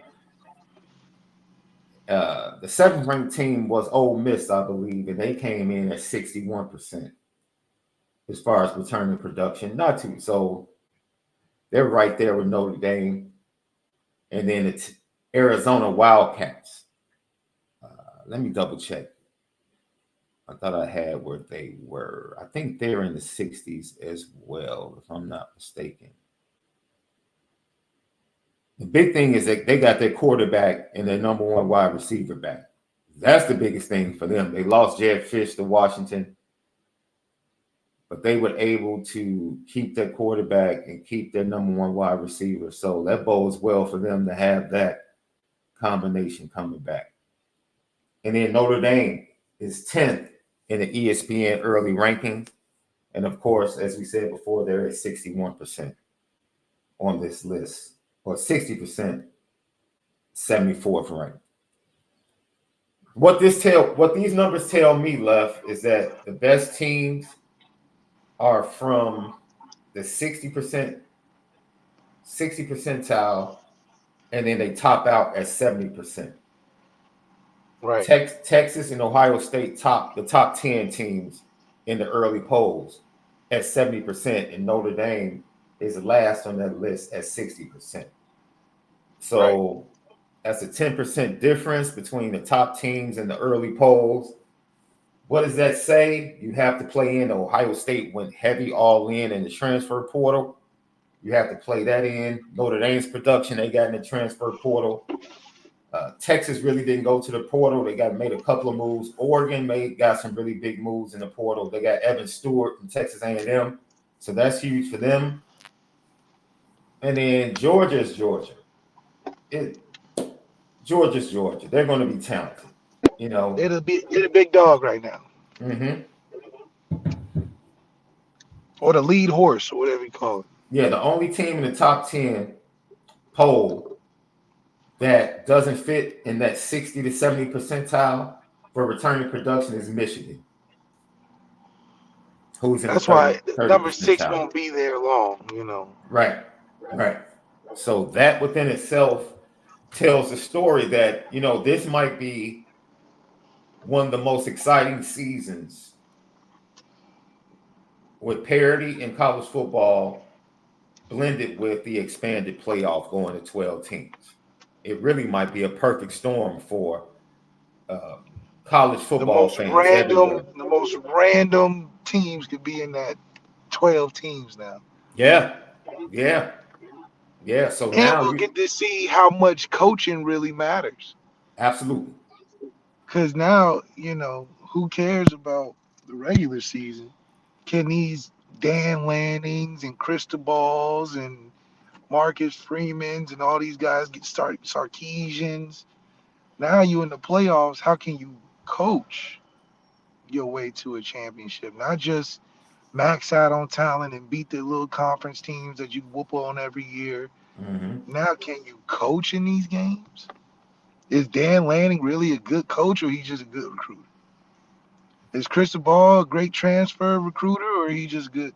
You know, I think these questions will be answered, which will help underrated coaches. Yeah. Get some respect. Yeah, like the rest of the top 20. The Washington Huskies came in at 11. They're 130th. I don't think they're going to be a team that sticks around the top 10, in my opinion, with what they lost. Penn State is a team at 12 that I think Penn State's going to have a chance, because they're at 70% retention. They returned a lot offensively, but dude, their offense is all about Drew Aller taking a step forward. If Drew Aller is the same quarterback, really doesn't matter what they return offensively. We know the great running back combo they have. They always produce wide receivers at Penn State. But if Drew Aller doesn't take that step forward, same thing with Clemson. If Cade Klubnik doesn't take that step forward, who matters? They lost a lot defensively. They're in the 60% defensively, but they usually have great linebackers in weight at Penn State. So, and then neither one of us is impressed with James Franklin, right? So, this is one of the few years where it's open. It's an open field. Don't forget Penn the State. additions and their tougher schedule with the new 4 teams: Oregon, Washington, USC coming into the Big Ten. It's not the usual schedule where they just have 2 games against Ohio State and Michigan. The schedule's a little bit tougher this year. Penn State will surprise a lot of people this year because I do think James Franklin is a good coach. And in a world where there's no generational quarterback that's going to determine the game, you're going to have to win on good coaching. I think Penn State will be more impressive because the circumstances change. We give you so much flack and look so harshly upon you because of 2 games in the regular season.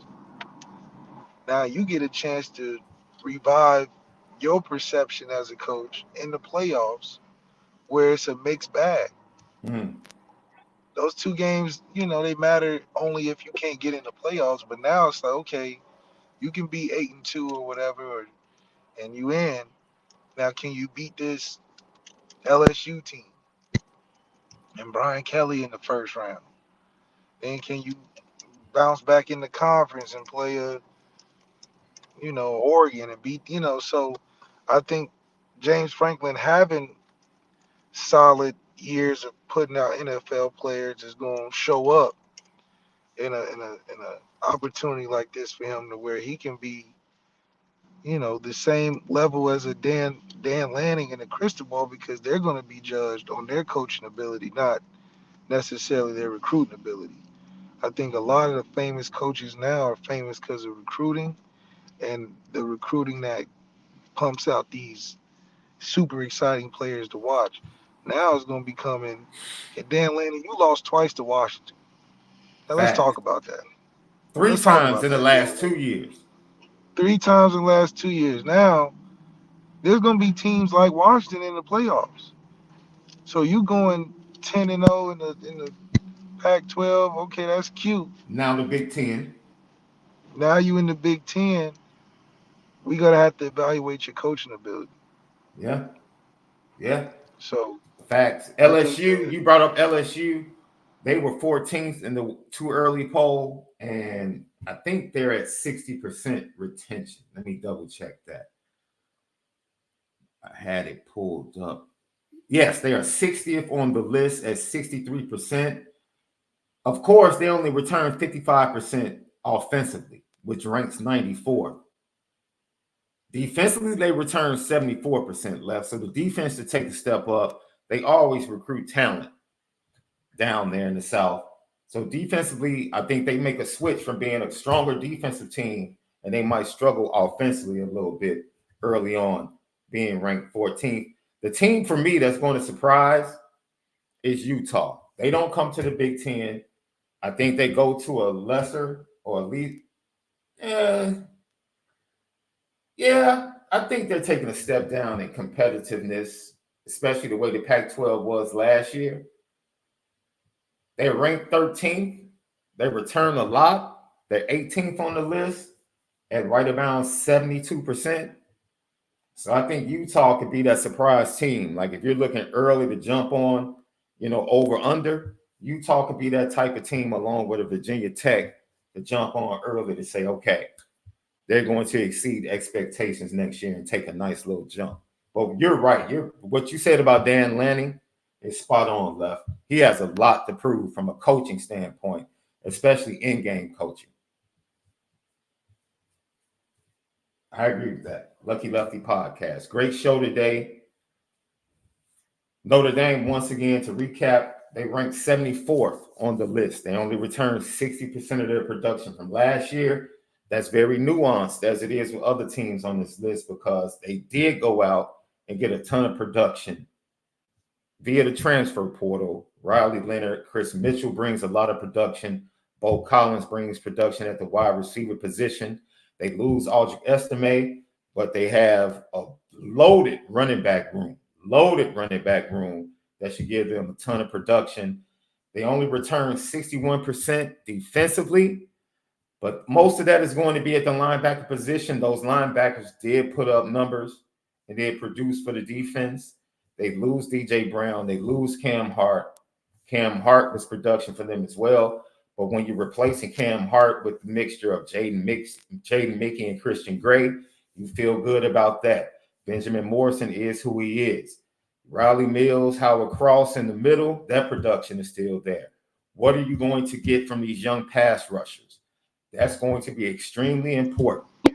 Tyson Ford, you gotta make something shake, Tyson Ford. Absolutely. You're going to have to make things happen on the outside. They did get RJ Oben. They get his production from Duke. So we'll see.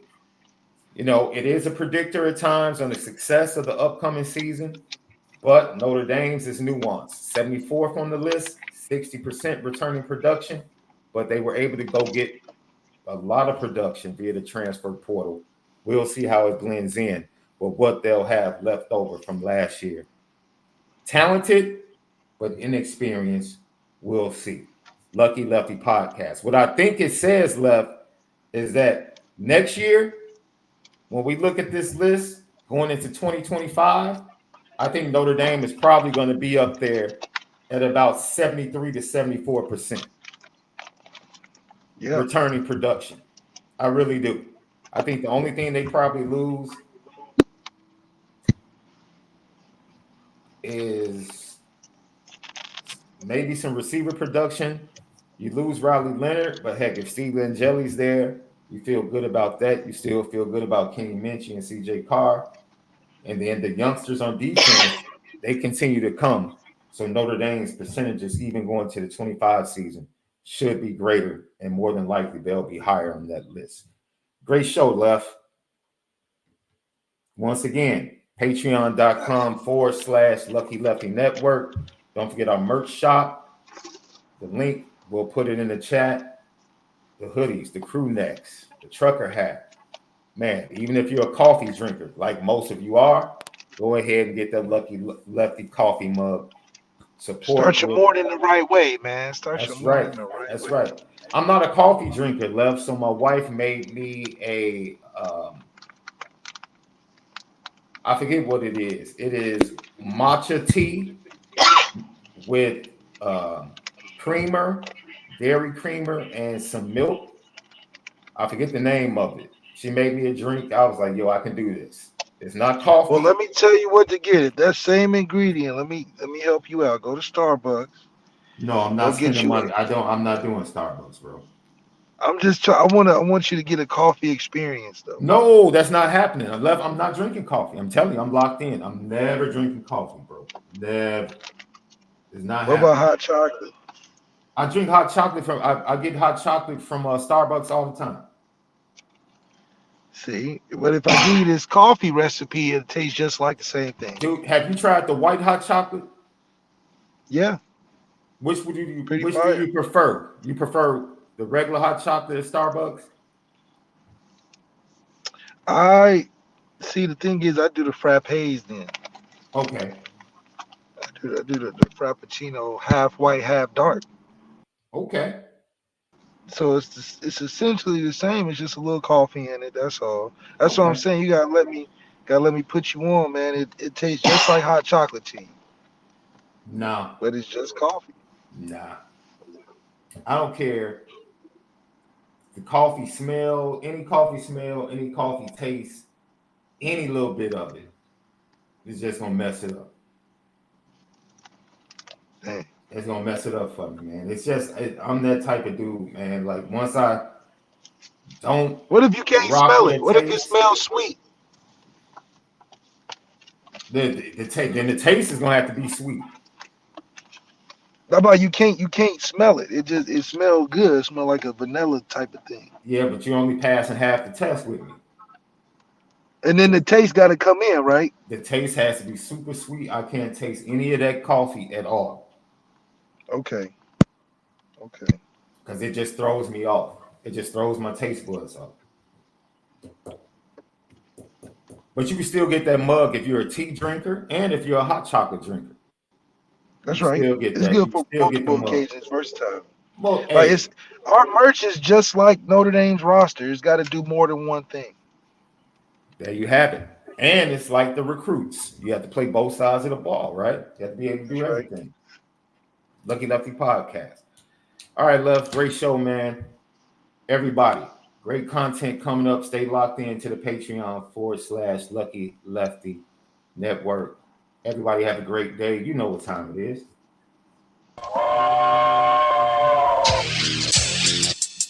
Petticoat,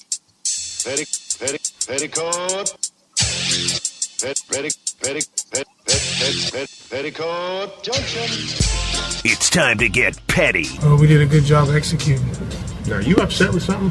and fire up the Petticoat Junction train. I just don't like you. You don't? No. What is today's petty historic Petty Junction?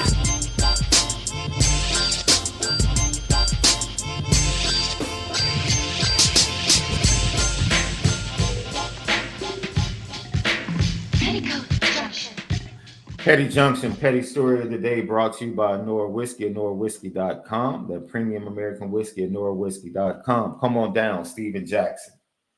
See, sometimes I just don't even understand the purpose of certain people. Steven Jackson, come and get your ticket punched to the petty train, my man. Like, Yeah, what's he talking about? Austin Rivers, man, was just talking about he can relate. No, to I'm saying I'm Ronnie. what is he talking about? I You just, know, like man, why is he? How can you fix? Austin Rivers was the man in high school. he was the man in college at Duke. So to even be top 10, you number one in high school, Bronny has never been that. So how do you even, man? Steven Jackson say anything. Yeah, and it's sad that he would come. I just don't, dude, for what? What was the purpose? Like, it's like I said yesterday, the rule that my mentor gave me, like when you feel like you have to ask the question, fight the urge, because you probably can do a really good job without doing it. Like when you have that much of an urge to say something, sometimes it's really the opposite. Like, just shut up. Just shut up. And Yeah. Steven Jackson should have shut up. He should have flat out just shut his mouth, because what he said was absolutely ignorant, stupid. And to try to come at Austin Rivers and then include his dad, it's like, man, what are we talking about? Yeah, what That's are we crazy, talking about? man. I think I'm going to put Adam Schefter on the petty train, bro. Who was on Chicago radio yesterday and said that